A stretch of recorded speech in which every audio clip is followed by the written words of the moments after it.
Hey guys, so I wasn't sure how else to best do this. I have a story to tell, and I figured I'd just get it in one shot and not have to retell it. So, last week we had a structural engineer come by, look at the house, find structural problems with it, and put together a report for us. We received that report, sent it to our lawyer, Jove.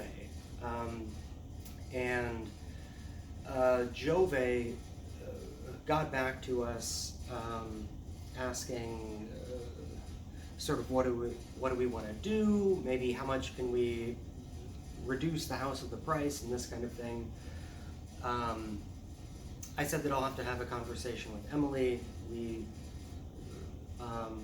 So I call back later to try to respond to Jove after speaking with Emily.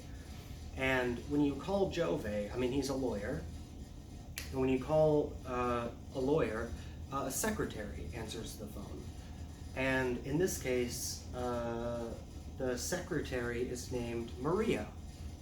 And I remember very clearly her name because I asked at one time, and who is this, just so I know what to call you? And she said Maria, and I said, oh, that's, I have a sister, Maria.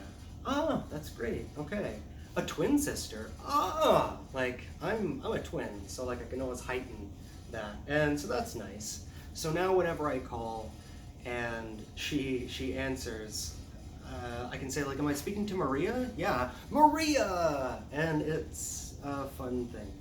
So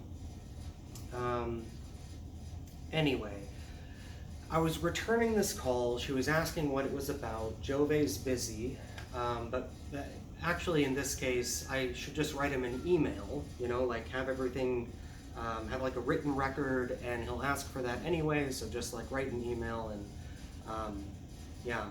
But as she was talking, she said, write an email, he'll look at it, but I'll certainly tell him that you called.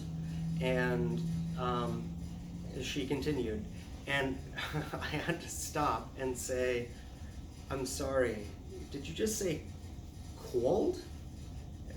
Yeah?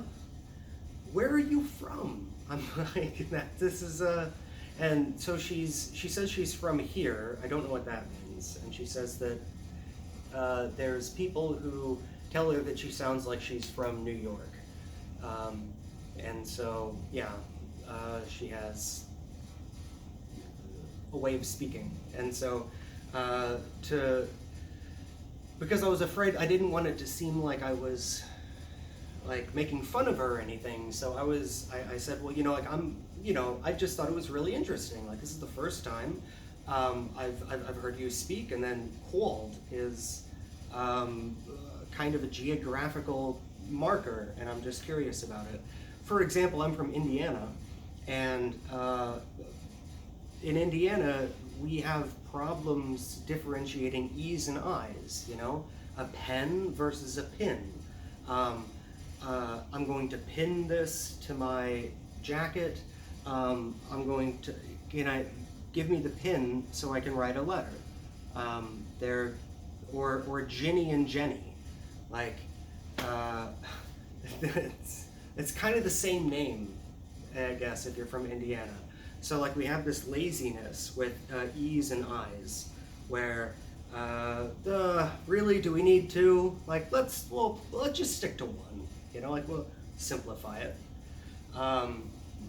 And that's one characteristic that has people from Indiana stick out, along with another one, which is it's not like people from Indiana have always the tendency to like, let's just make that simpler.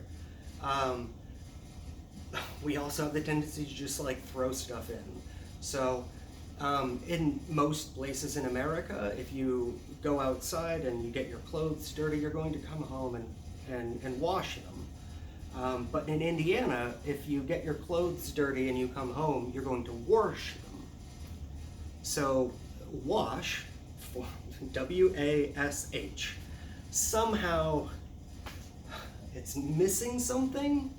So like, all right, so like let's add something. Here's the alphabet. All right, A, B, C, D, E, F, all the way to Z. You know, Margot. Read it back to me. Okay, we have our alphabet, and let's just like rotate it. Zing! Like tick tick tick tick tick tick tick tick tick tick tick tick tick. R. W-A-R-S-H. Warsh. There you go. That's we add things, we simplify things, and anyway, geographical speaking patterns is fun. So, love you guys. Hope you enjoyed the story.